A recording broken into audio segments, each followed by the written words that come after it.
Hi, good afternoon, everybody. Thanks for coming despite the poor weather.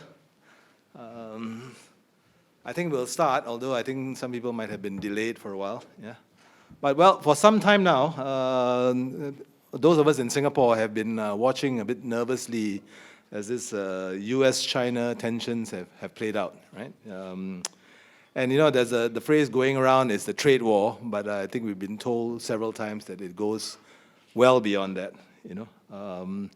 For Singaporeans, well, I think our Prime Minister himself has come out several times to speak on this issue, and that tells you how important it is. In a run-up to Singapore's own election, which is scheduled to take place sometime next year, probably, he has talked about U.S.-China ties more times than he has talked about local politics. So you can tell, you know, what really is on his mind, you know. In fact, just recently, before and after the UN General Assembly, he gave several interviews to major networks in the US, CNN and others, to talk about this very issue, right? He has, I mean, a lot of us fear that at the end of, well, however this plays out, we will be forced to choose one side or the other, you know, and you know, in Singapore, we always say that Singapore is a price taker and not a price setter when it comes to international affairs, which means essentially we must accept whatever happens in the world and make our own luck. But how do other small countries do this, you know? Is there some way that they've found to make their own luck when it comes to you know, fights between giants? So I'm pleased to welcome today Dr. Mercy Kuo, who's Vice President of Strategic Services at Pamir, a global risk intelligence consultancy in metropolitan Washington, D.C., and contributing author on U.S. policy at the Diplomat magazine, to shed some light on how one small country, Israel, is navigating the choppy waters around what has been termed the most important bilateral relationship in the world. Dr. Kuo is a member of the National Committee on U.S.-China Relations and an advisory council member of the Asia-Pacific Institute at the American Jewish Committee in New York City. She's a former foreign policy analyst on Northeast and Southeast Asian political, security, and military issues with the CIA, and she holds a PhD in modern Chinese history from Oxford University. So please join me in giving Dr. Kuo a very warm welcome. Well, thank you, Carl. Hello? Is the sound okay? Thank you, Carl, and thank you to the Middle East Institute for inviting me to be here with you all today. It's always good to come back to Singapore. What I'd like to do in this session is, first of all, just to give you an overview of what I'll focus on.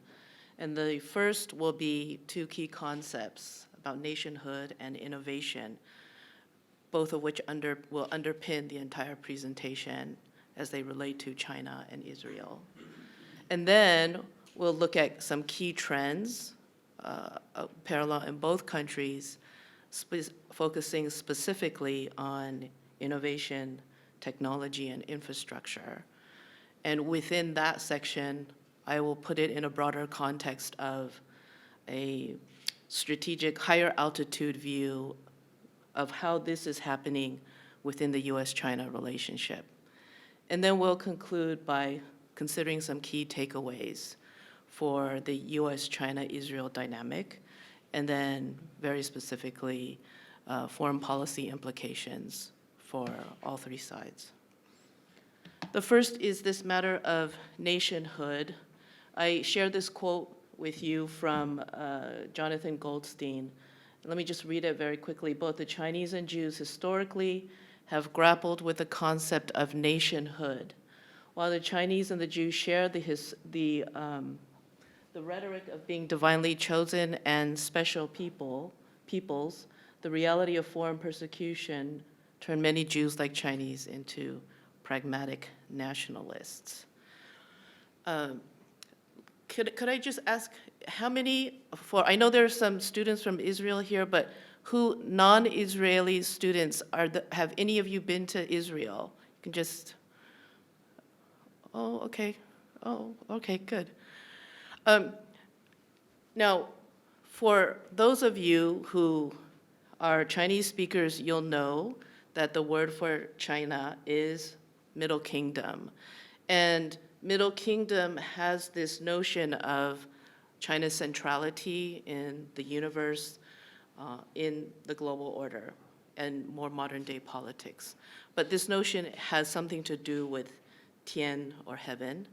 And so China's view of its place in the world has some of that divine element.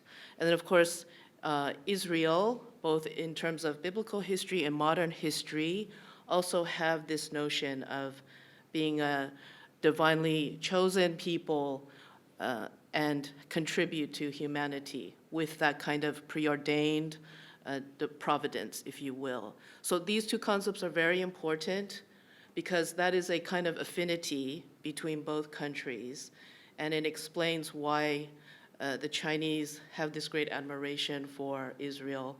I've been there a few times, and every time there are a group of Chinese tourists, and they go, and they're very impressed that Israeli vendors are able to speak a few words of Chinese. And also, but beyond that, beyond just the tourist element, there is this deep admiration because Israeli and Chinese culture both highly value family, education, and entrepreneurship.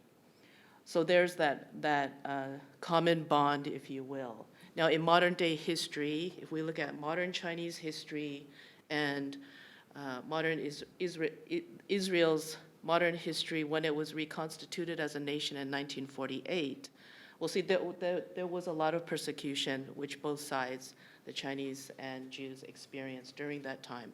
So they shared this common denominator in terms of making them realize that they have to be pragmatic nationalists, okay? Now, innovation, this is something that has been written about many publications. I just listed 3 that I think are, for those of you who may not be familiar with Israel's innovation ecosystem and culture, the Startup Nation, Thou Shalt Innovate, Israel and China, from the Silk Road to the Innovation Superhighway. These are some very good introductory books to become familiar with why or how Israel has been so thriving in innovation, and then also the Israel-China relationship in that regard. Now here, this quote is from the Startup Nation, something about the DNA of Israeli innovation having to do, this is one person's perspective, but again, for those of you who have visited Israel, you'll understand that when a country is small and it is surrounded by adversaries and always under constant risk and threat and uncertainty and vulnerabilities, you need to think of ways to survive. You need to think of ways to protect yourself. You're in a desert land. If you have limited resources and at the same time surrounded, you have no choice but to take risks. So the gist of this quote is to say that there is this social culture there because many have to serve in the military, and again, surrounded in a very volatile region. They are forced to take risks, be creative, and be critical in their thinking, always questioning assumptions, because every day is different and every day could possibly be a day under threat. All right, this graphic is just to give you a sense of Israel's innovation ecosystem. The data actually might be, these are from 2018 data, so the numbers maybe actually have increased. Nevertheless, it's just to give you a sense of all the foreign multinational companies that have set up R&D centers throughout Israel and in different regions as you can see, Haifa, Jerusalem, the northern region, Tel Aviv, so on and so forth, which shows that international companies recognize the talent pool and the environment that is optimal for technological R&D. Okay, now let's just shift gears a little bit to look at China. China most recently has initiated a kind of mass entrepreneurship and mass innovation initiative, really from top down. The Chinese government realizes that this needs to be a whole of nation approach in developing China's technological capabilities. So there has been a mushrooming of tech entities, startups, all the way up to the very well-known tech giants, Alibaba, Tencent, Baidu, ZTE, so on and so forth. Let me now just give you a little bit of history very quickly in terms of Chinese investment and those leaders who began to recognize the need to invest in Israel. Li Ka-shing, at least I think a few years ago, #1 on the Forbes richest list in Hong Kong, he saw the need to start investing in Israel. And you can see, I've put down some of the areas in which he started to invest. His company recognized that Israel's startups community was worth investing in. And then he, of course, helped fund the GPS app Waze, W-A-Z-E, as you see there. And then also he realized the importance of education, cross-fertilization between China and Israel.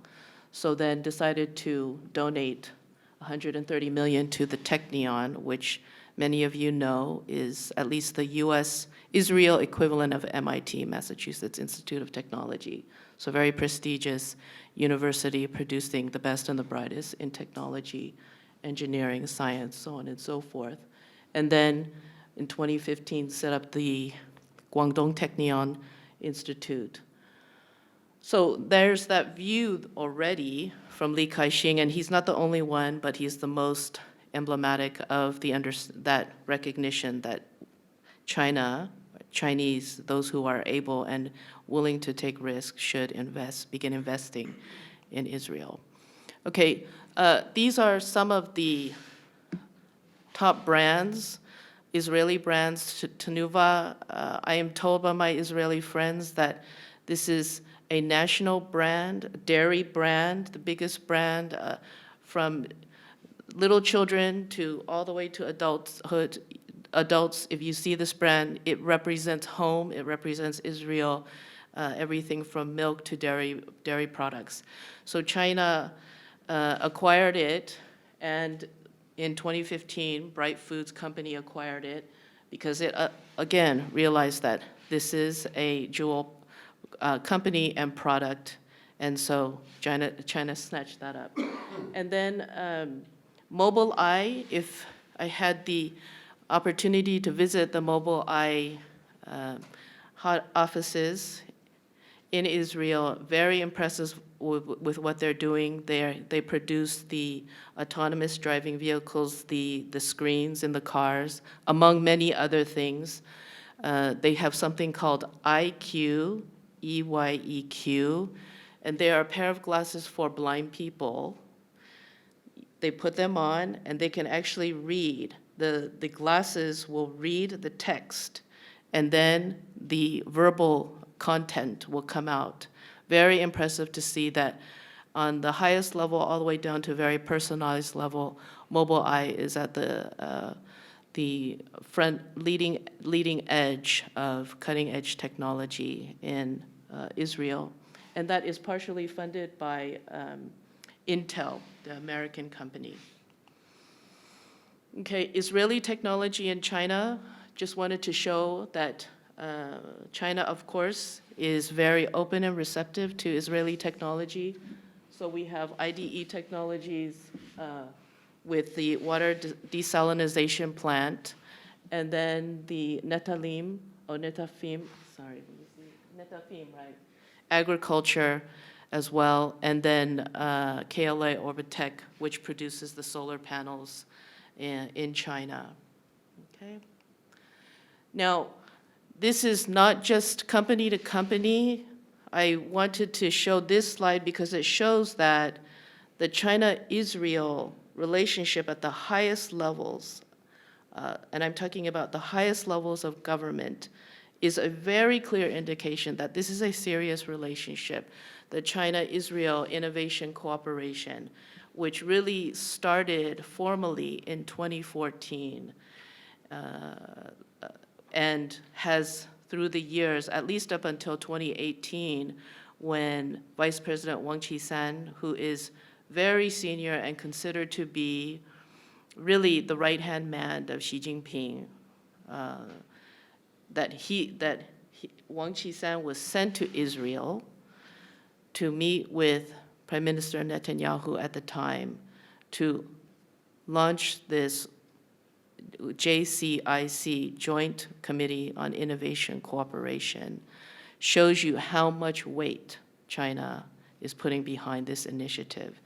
And I'll note that Israel is the only country that has this kind of mechanism at a senior level with China. So that speaks volumes about this relationship, particularly the innovation cooperation relationship. And of course, China sees how important it is to invest on the long term in Israel's innovation ecosystem. Jack Ma, the founder of Alibaba, was also on that trip last year, which again speaks volumes in terms of the Chinese private sector and tech giants looking at Israel. And then Jack Ma set up his own academy in Israel as well. China, okay, so this technology is, from the Israel side, many see an opportunity for Israel to contribute to the China's Made in China 2025 initiative, which is basically it's an industrial plan for China to develop, become an advanced manufacturing leader by 2025. And then eventually China's goal is to become a world leader in innovation by 2035. Okay. So let me now put this all in context in what Carl was talking about earlier, the US-China trade war or escalating tensions, however you want to characterize it. So what we're seeing now is the emergence of two divergent worldviews represented by the United States and by China.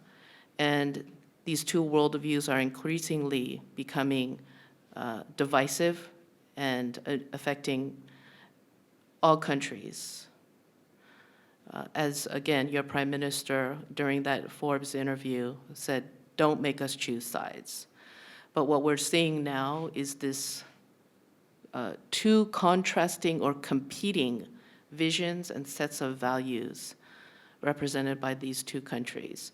So Make America Great Again is President Trump's notion of America first, America primacy, US national interest first and foremost. Xi Jinping's great rejuvenation of the Chinese nation is in many ways the epilogue to a historic narrative of a century of humiliation and victimhood.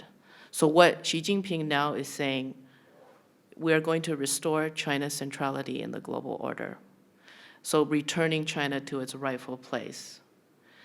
And this again, these kind of divergent worldviews is contributing to the escalation of tensions. Now, with MAGA, the MAGA mantra under Trump, what Trump has done is pursued a very kind of rule breaker approach. So upending traditional US foreign policy propelled by populism and protectionism. And then Xi Jinping, on the other hand, under this great rejuvenation of the Chinese nation, This China will seek to rewrite international rules with Chinese characteristics to serve Chinese national and global interests. But the two share a common denominator. Xi and Trump both share this view that there's a need to protect and preserve national sovereignty in the midst of all of this competition. Now let's take a closer look at how China is ascending on the world stage. In 2017, the Chinese Communist Party had its National Congress, 19th National Congress, at which time Xi Jinping laid out his vision for China and set out some key targets listed here. And it is basically he's saying China's rejuvenation will happen in 2 stages of 15 years each. First stage being 2025 to 2035. Second stage, 2035 to 2050. Of course, 2049 marks the centenary anniversary of China's founding. So this is the long-term view, and this timeline, if you will, this strategic window of opportunity is very rapidly shrinking in the midst of this trade war. So the Chinese Communist Party, they understand that it's shrinking, particularly as the US restricts access to sensitive technologies, as we're seeing with Huawei, semiconductors, so on and so forth, which we'll talk about a bit later. So what we want to take a look at now is how this great rejuvenation will happen. I'm just going to zero in on 2 centerpiece initiatives.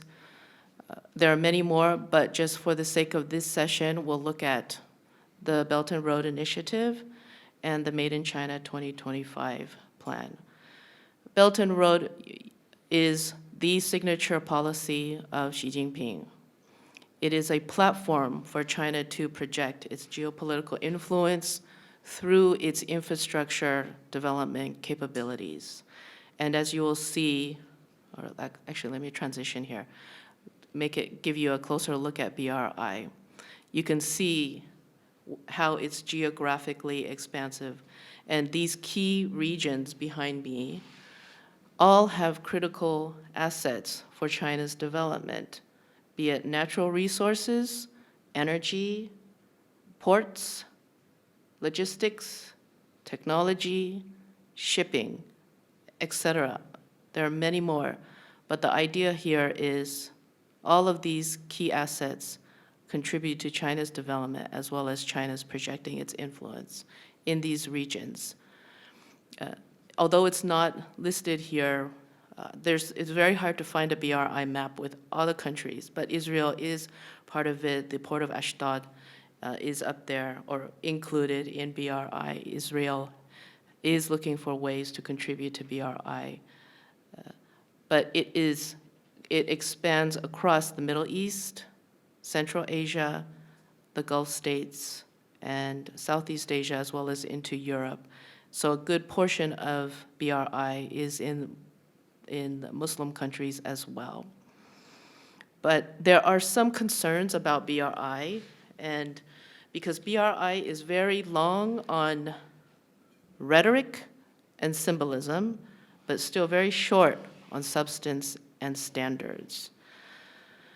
And many of the partnering countries or organizations really have 3 concerns about BRI. The first is that it's still very opaque in its lending and financing practices, because for these major infrastructure projects, you need to have sound and responsible financing. The second factor is a lack of governance transparency. And the third is substandard management of debt sustainability, particularly in debt-distressed countries such as Sri Lanka, Pakistan. So let me give you an example. China is intent on making BRI as green as possible, so eco-friendly, very environmental, ESG, environment, social governance, all these aspects. However, there is currently no single law overseeing the environmental and social impact of Chinese companies operating overseas under the auspices of BRI. So even though China is offering green credit, green bonds, green investment principles, green financing, BRI, China Middle East Green Initiative, China ASEAN Green Cooperation, still about 23% of these projects still fall under international standards. And there are some studies that say that even though the green bonds should go toward financing green specific or environmentally specific projects, they end up actually financing coal investments and hydro projects. So there's a need still. China is working on at least raising the standard of BRI financing and development capabilities. So the big question is, so what is the United States doing about this? Well, recently the US, when the Secretary of Commerce, Wilbur Ross, was in Bangkok, announced that the US is initiating something called the Blue Dot Network. And the Blue Dot Network will be led by the US Overseas Private Investment Corporation, OPIC, in partnership with Japan Bank for International Cooperation and Australia's Department of Foreign Affairs and Trade. And the concept behind the Blue Dot Network, many will say that it is a counter-initiative or an alternative to BRI, in that it strives to set higher global standards, not only set them, but also to certify that any global infrastructure project meets international standards.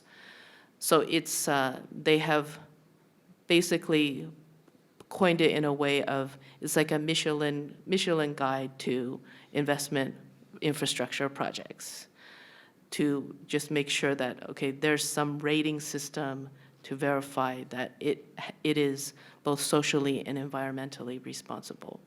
So we'll see how it goes. It just was recently initiated. But the point here being that BRI, because it has that geopolitical dimension to it, the US and, at least at this point, Japan and Australia realize they need to have a countermeasure. Okay? Okay, is that? All right, I think, Kevin, are you seeing the graphs? Are they? Yeah, no data there? Okay. Okay, no problem. We will, what I'll do is just convey the key points that you'll see here, and then we'll take a look at some other data. So right now, this is I mentioned the Made in China 2025 plan. That is really the backdrop to the US-China tech race.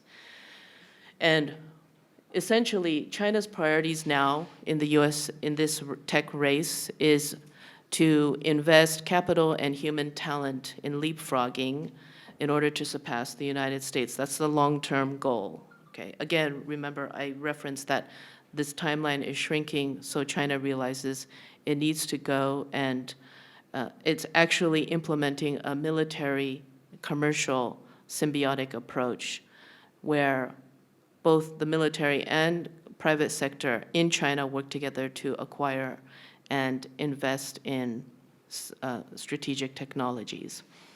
On the US side, the priorities still right now are to maintain the US lead in strategic technologies, because the US also realizes that the time window is narrowing and that it must be able to maintain and set standards for technology, particularly when we talk about 5G and other technologies in determining the future rules of engagement in digital governance. So let me give you an example. just to give you a sense of how fast this tech race is progressing. Last month, Google announced that it had achieved quantum supremacy with a superconducting quantum computer. Soon after that, the University of Science and Technology in China announced that it had hit quantum supremacy with an all-optical quantum computer.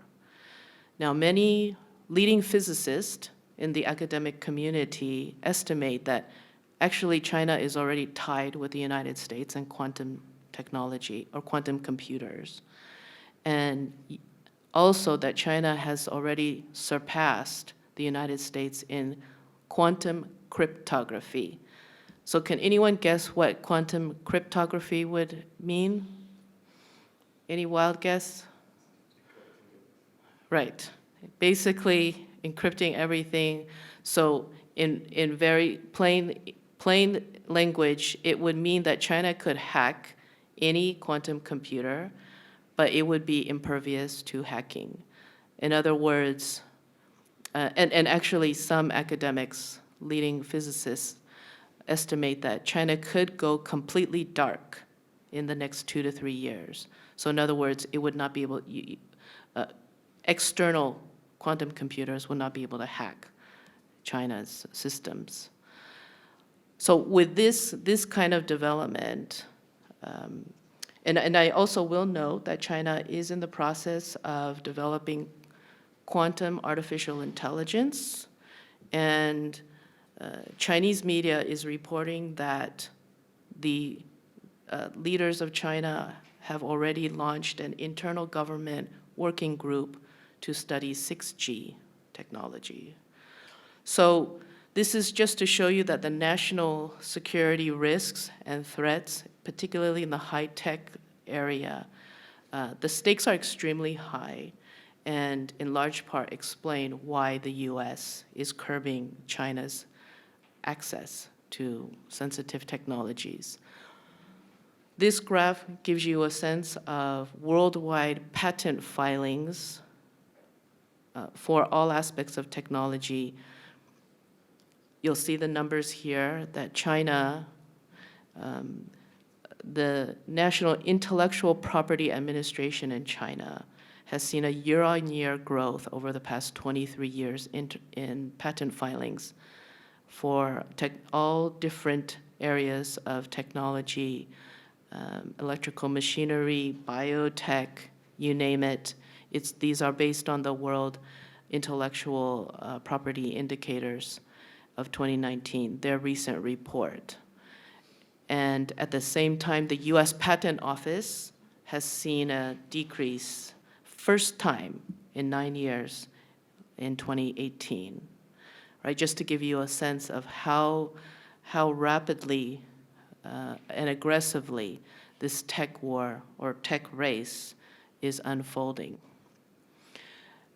I also included this tech race dimension from Russia, because it also further underscores that the fact that this tech race is not just between the US and China, but that Russia is also involved in terms of partnering and bolstering China's developments in technology.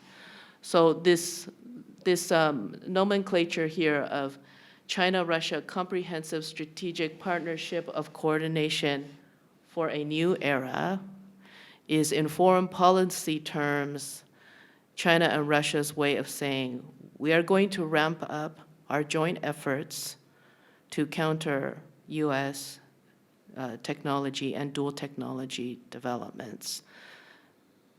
So you can see from some of the main points that it includes science and technology cooperation, military and military technology cooperation, as well as missile defense and a new era of innovative technologies, telecom, robotics, AI, biotech.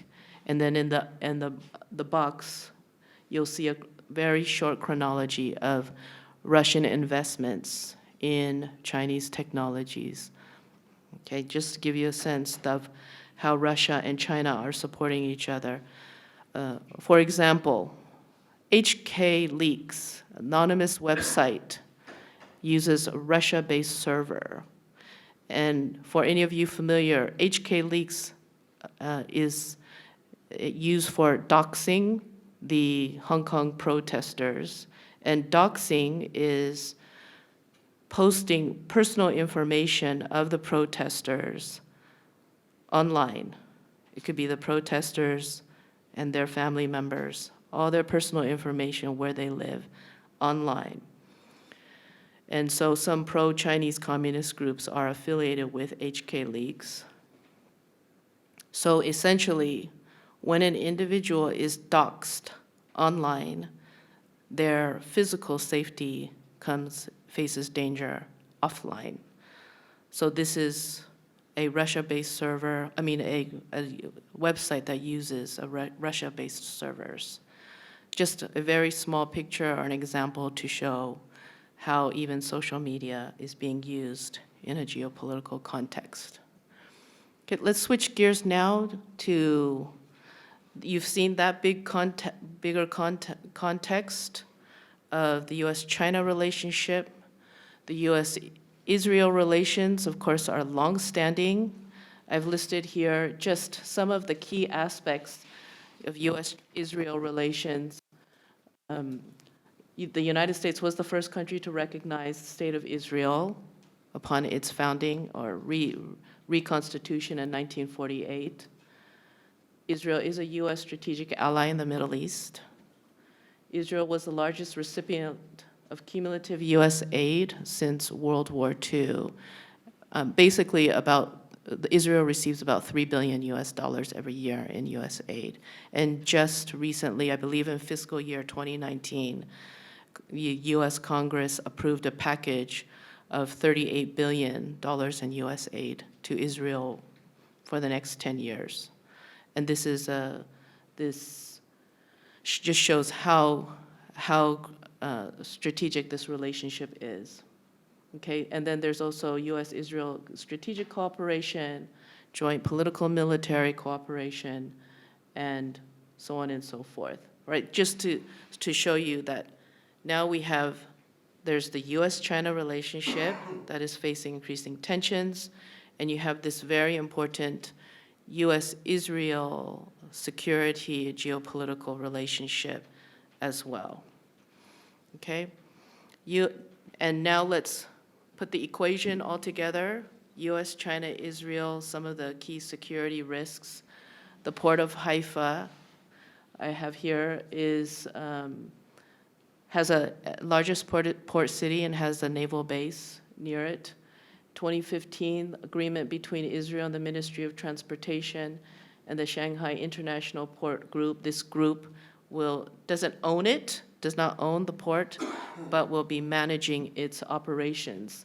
So there was some controversy in the Israeli National Security Committee community about why was a Chinese company given the contract to manage the port of Haifa.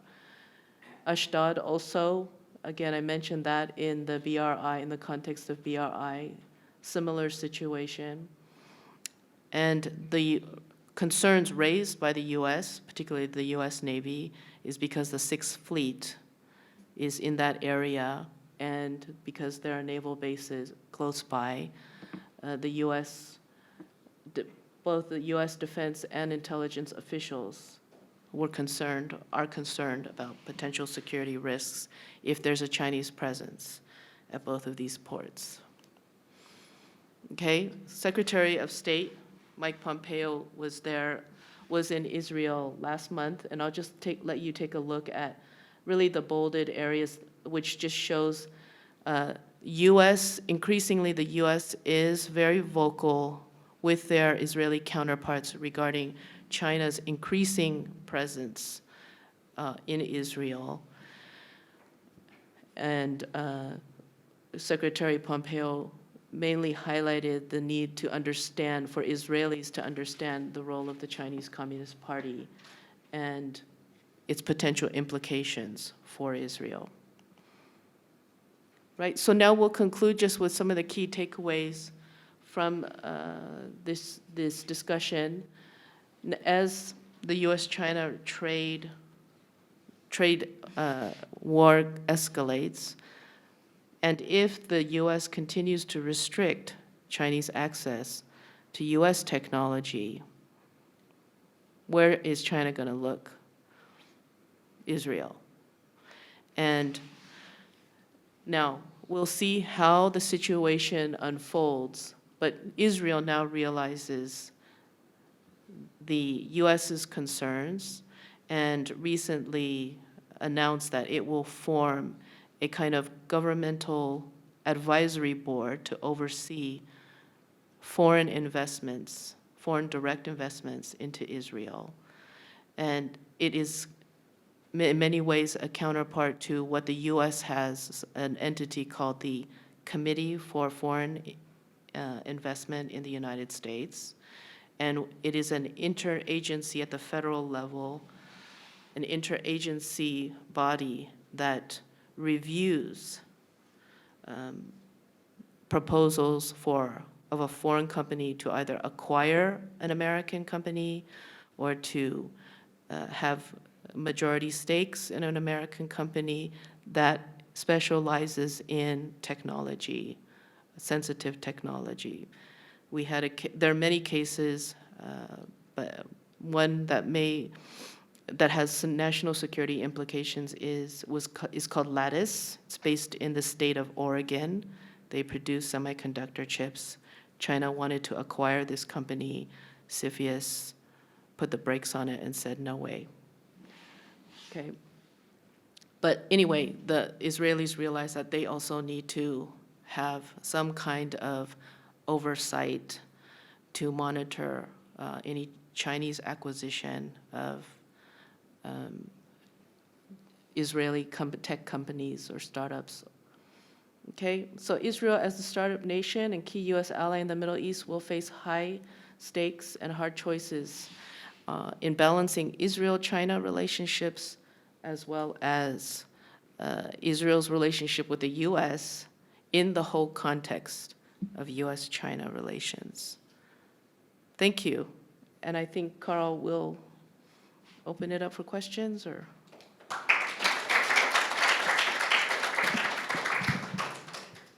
Okay, thanks, Dr. Kuo. That was very instructive, scary in some parts, especially for us who will eventually, it seems, be forced to choose one way or the other.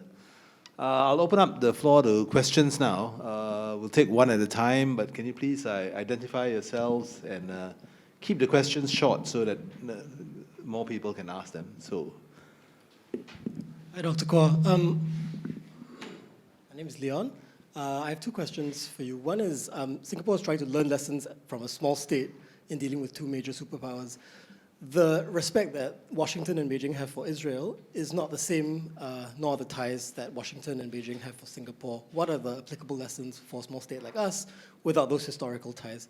And the second question is, how do you think China's increasing presence in the Middle East, including in trying to mediate conflicts between the Israelis and the Palestinians, will be viewed from Washington, and what do you think Jerusalem's view of that is? Thank you. What was the first question? Could you repeat it? What are the lessons that Singapore can learn from Israel in managing its relations with two big powers? Because this is the lesson that MEI hopes to glean from hosting this talk. Thank you. Thank you. Well, the first is Singapore and Israel are in very two different regional environments, geostrategically, right? Southeast Asia and the Middle East, very different dynamics. That said, geopolitical tensions are rising in Southeast Asia. China is in the South China Sea, right? There is, particularly with the global trade, or the US-China trade war, possible shifting of global supply chains. The Hong Kong factor, which Singapore is watching very closely. If there is, although we didn't talk about Hong Kong, of course, Singapore, the government is watching it very closely. to monitor potential fallout implications for Singapore. Israel, of course, has many threats, many risks, both in terms of the countries surrounding it, internally with the Palestinians. What to learn? Small countries, I would say both are well respected. Both are financially, though small, but mighty in terms of economic clout. Israel in the Middle East, very strong economy. Singapore, I don't need to tell you all that this is a very extremely well-respected financial system. It is a international financial center, okay?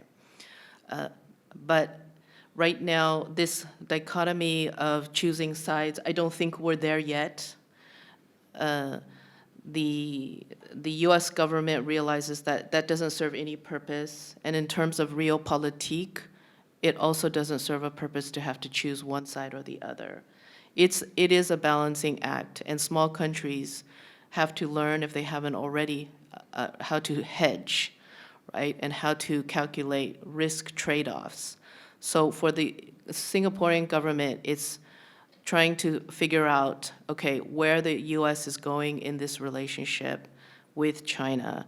And the US itself is also in flux, as we are facing a major presidential election next year.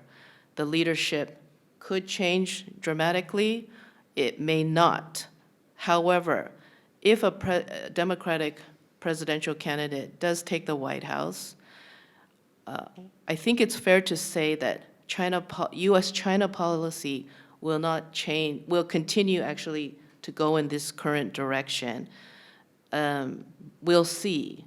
But right now, China is one of the few issues in US politics that has bipartisan support. Okay, so this matter of hedging really is it's a moving target, because the big players, they themselves are not sure where they're going. Israel is facing the same challenge, although the Trump administration has been a friend or a strong ally to Israel in this administration compared to the previous administration. Still, Israel understands that it cannot ignore China, and it shouldn't. If China has an interest to invest and to be there, it has every right to, and Israel needs to understand that the US position also may fluctuate if a Democratic president gets in, because many of the Democratic candidates have made it very clear they will need to reassess the US-Israel relationship according to a Democratic agenda, right? So that also is in flux. But for Israel, and then this is now segueing to the second question, China's efforts to be a player, a geopolitical player in the Middle East, at this point, it's still much more passive than proactive. China prefers just to keep an economic presence there, because China has its own issues to deal with internally and really doesn't want to get stuck in any kind of Israel-Palestinian challenge when it knows that there are other stakeholders involved. So China, if you look at its history of foreign policy, if it doesn't need to get into the mud, it won't, because there's no point to get stuck in the mud in something that there's no positive political upgame for them. There's no benefit for them. It serves their purpose just to be there, but not to be in a position of calling the shots, because the US has been there too long, Russia also, and within the whole dynamic in the Middle East, right now, it's also a very fluid situation, okay? And like I said, with Hong Kong, Taiwan, South China Sea, and North Korea, China has plenty of geopolitical issues to deal with in its own neighborhood, right? Okay, next. Can I just take Yes, you up please, on that? please. You know, I mean, okay, the geopolitical issues aside, there are some cracks starting to show within China itself. You know, internal problems. That the trade war has obviously taken a toll on its economy, and you know, the economy is what holds the CCP together. You know, so how do you see that playing out with the backdrop of its global ambitions? Just to take up on your point about how China's basically got its hands full, and here comes another problem itself. You know, and how's that great rejuvenation going to work out? That's a very good question to ask, particularly right now. Let's use a very specific real life example. The Uyghurs, Muslim Uyghurs in Xinjiang, as you all know, about 1.5 million are being detained in Xinjiang. The Chinese have said that, oh, it's not a detention camp. They're not in prison. We're containing them because there is this supposed threat of Islamic radicalism that may come through the Uyghurs. Okay. So the New York Times uncovered a batch, a 400-page document, internal document from this Chinese Communist Party that lays out a systematic program in terms of how the Chinese government is treating these Muslim Uyghurs. Okay. Now, the fact that this document was leaked into the public domain should be an indication of dissent.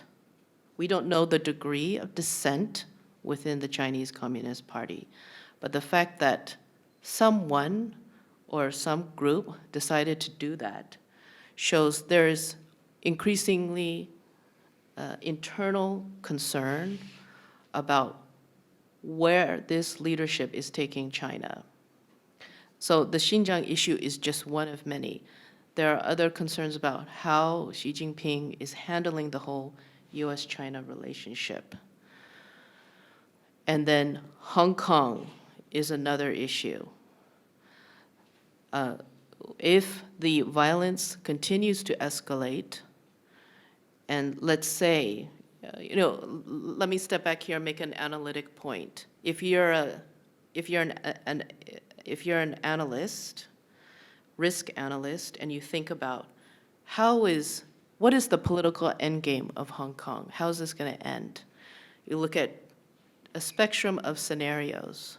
Worst case scenario would be another Tiananmen, which means a violent, bloody, military-involved outcome.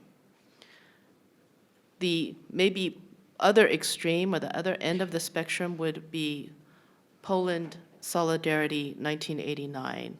For those of you who are old enough to remember, the Polish Solidarity movement also happened in 1989, and that is we could describe it as a peaceful political transition from a communist system to a parliamentary democratic system.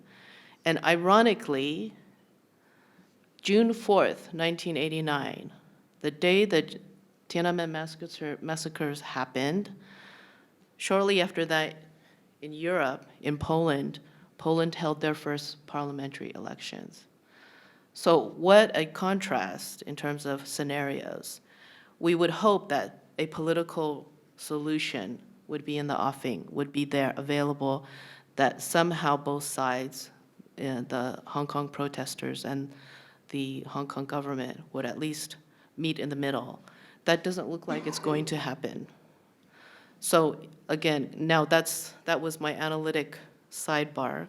Come back to the question. If that continues to escalate, that's also tarnishing the CCP's ability to manage this situation. So, because if they are indeed backing or supporting, bolstering the chief executive in how she's trying to manage this situation, the more it drags on, it doesn't look good for anybody. It's a lose-lose situation, which again comes back to the question of, okay, Xi Jinping, You wanted a great rejuvenation of the nation. You wanted a proud and strong China. At what price will that come, and what measures are you going to take to accomplish that? Now, China can say, well, you know what? This basic law is 50 years. We have until we have a few more years left, so let's just write it out.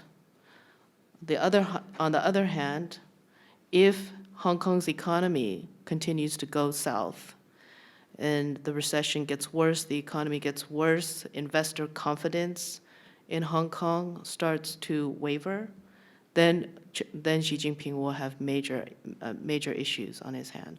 So right now, it's a very volatile situation. The fact that Trump and Xi were supposed to sign the first phase, right, of a trade agreement that has been postponed so many times. It was supposed to be in December. Now there's uncertainty if it's going to be even accomplished at all in 2019.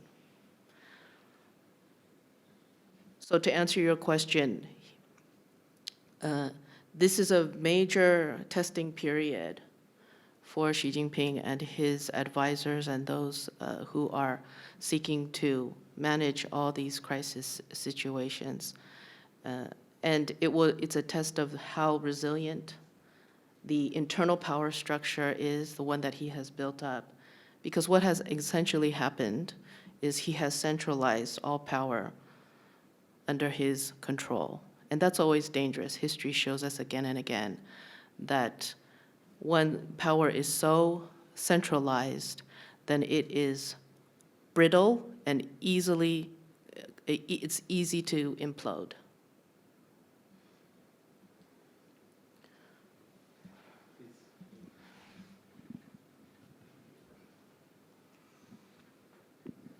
Thank you for sharing what you shared today.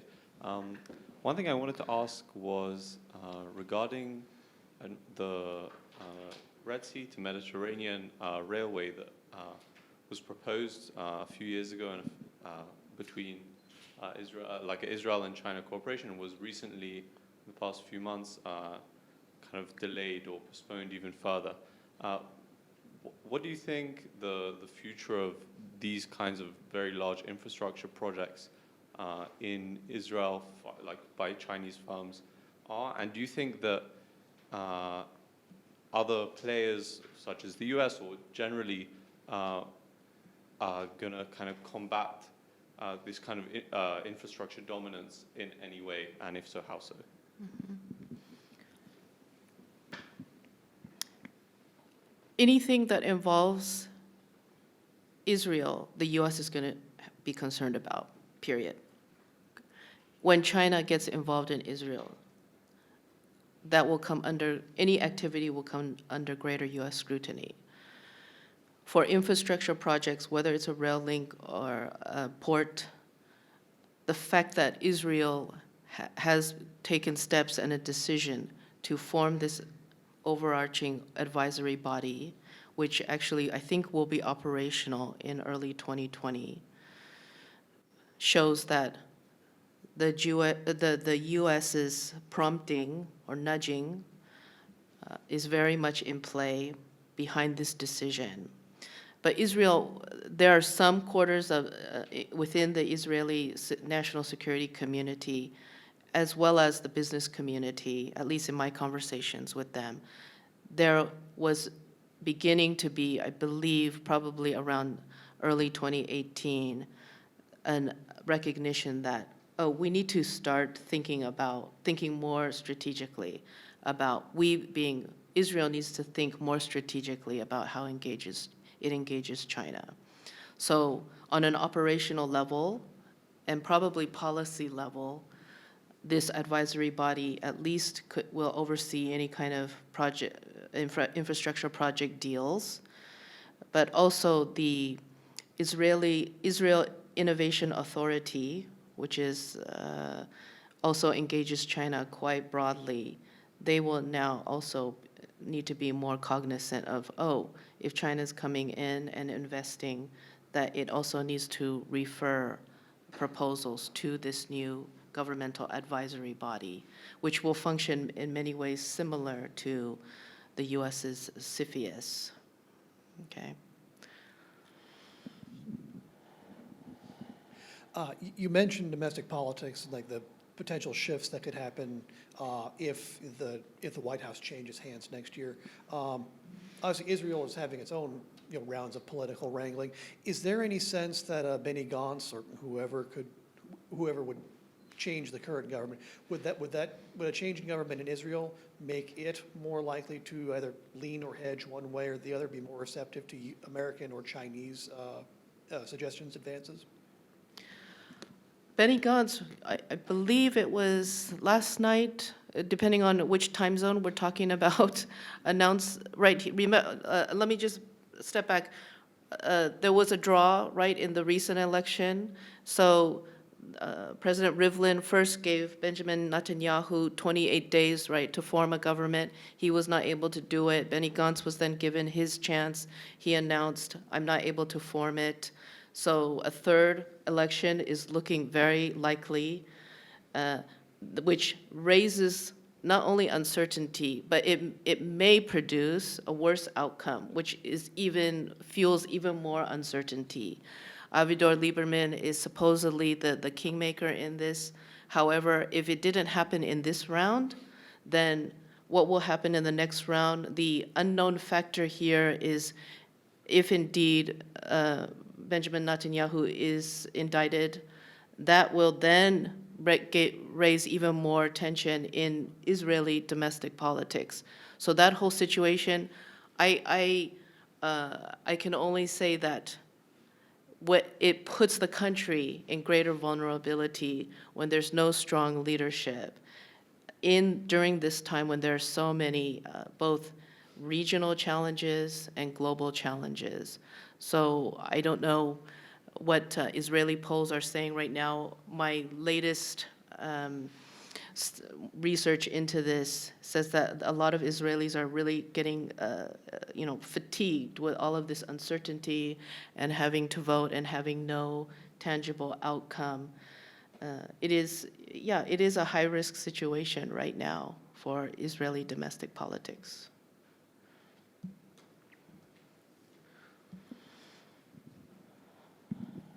Thank you for the lecture. I would like to take you back again for the formation of the Government Advisory Council, just because it's the latest thing that happened and maybe steer to some point, maybe. Because it sounds on paper very real, because it's once the Israel is going towards the US in that action of stopping Chinese investment and so on. But once you read the fine print of that advisory board, you see it has no statutory setting. It's not going to be the decisive voice. It's just going to advise different regulators. It's not going to handle any high-tech companies. It's only about infrastructure, like you said, and water and telecommunication, other things, but no, not about high-tech. So two questions in mind. One, do you think this move by Israel is again going between the two sides and trying to get by with the US concepts, try to stop China, but also to not give too much into it toward China? And the second thing is how this move was actually perceived by the US and China, because it is the major policy change or shift, even if not very big one, in recent years. Very good. You're right. This is still the early stages of this advisory body. It hasn't even been operationalized yet, and how much authority it will have has yet to be determined. And companies involved in any kind of deal with China, Chinese companies, it's still voluntary. It's not like the Israeli government must require you to report that you are in the process of an M&A, merger and acquisition, or some kind of major investment. So a lot of it requires educating the Israeli business community, legal community on these new regulations and whether they will actually have that incentive or understanding to engage the Israeli government in that sense. What was the U.S. and China's response to it? Well, the U.S., of course, was prodding Israel, so it was very much involved in encouraging or at least admonishing the Israeli government that they need to have something like this, and that if they don't, that U.S. aid to Israel may be in the balance. Now, whether or not that's real, how it would, in some ways, the aid would be either withheld or reduced, that's a separate issue. But the fact is that Israel must factor the U.S. consideration, right, into its own policy making. In terms of the Chinese, they will continue probably to engage Israel to a point where Jerusalem says, okay, we have our red lines, stop. But for now, if China is bringing investment into Israel, and if there is no discernible national security threat, then it is in Israel's interest for its own economy to engage in bilateral trade with China. It's, on the long term, Israel, we come back to the question about how Israel and Singapore are in many ways cousins in this regard of small countries having to hedge. Israel has to think about its own interests as well, vis-a-vis the US and the United States and China, right? Because no matter what, these two, if the political winds change in both countries, Israel in the end has to think about its own national interests and its own security and self-preservation.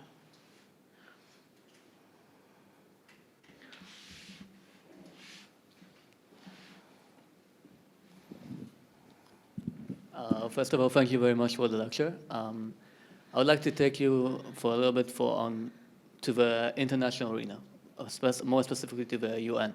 So we know that in recent years, China has voted against Israel or abstained for many votes on the Palestinian issue or on initiatives led by Arab states. So my question actually is, as much as ties between China and Israel grow over time, will Israel be able to muster this and to shift basically China towards us, like it did with other countries as well? Thank you. The short answer is no.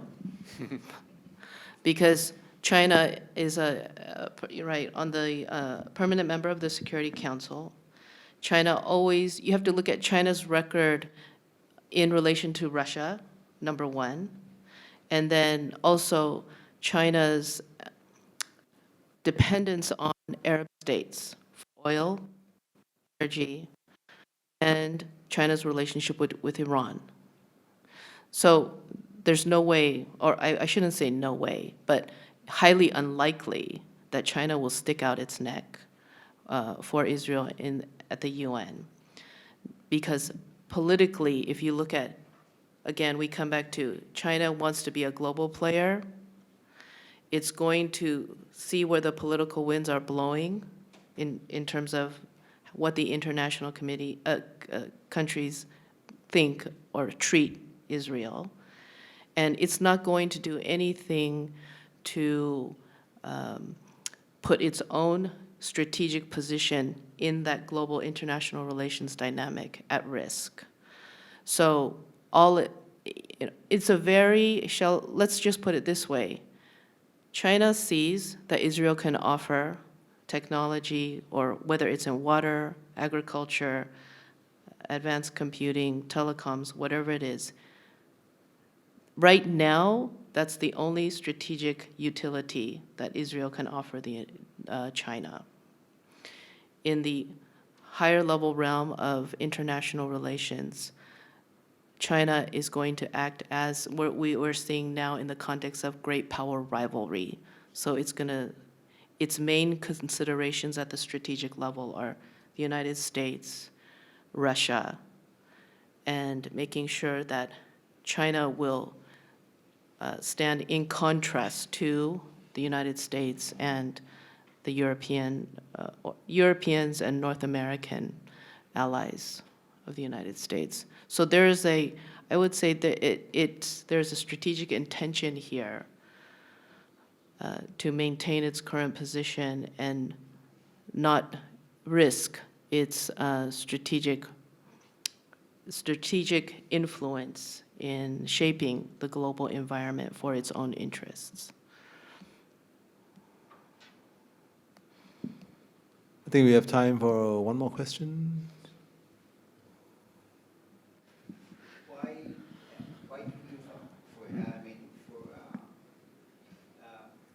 Nova is a very interesting example of a Chinese investment because it's not infrastructure, it's not a high-tech company, even though they've got maybe some technological agriculture things, but it's just another company in Israel that for now it seems not a very good investment even because their bottom lines are not providing enough profit. So why the Chinese chose Nova as one of their biggest investments, maybe their first seen at least investments?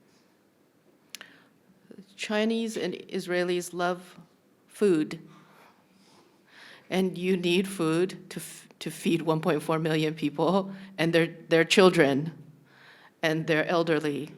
And one thing the Chinese know that quality labels, quality brands are not always necessarily Chinese. So it will scour the earth to find good quality brands.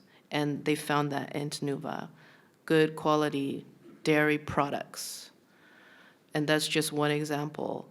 But we have not talked about food security, but food security is a big issue in China, whether it's pork or beef, with the whole swine fever. That whole challenge for China, you think about a country that loves pork and consumes 75 million tons of meat every day. We're talking huge stakes for food security, and you need quality food to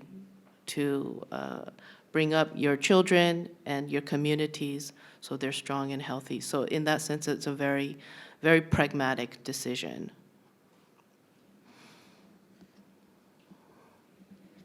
Anyone? One last one? No? Well, if not, then I think we do share some similarities, Singapore and Israel. We've said many a time that every other policy must bend at the knee for security, and I suppose the same could be said for Israel. Yeah. So that should give us a hint of where it will go. But anyway, thank you all for coming. Please give me a round of applause to Dr. Kuo for such an insightful talk. Thank you very much.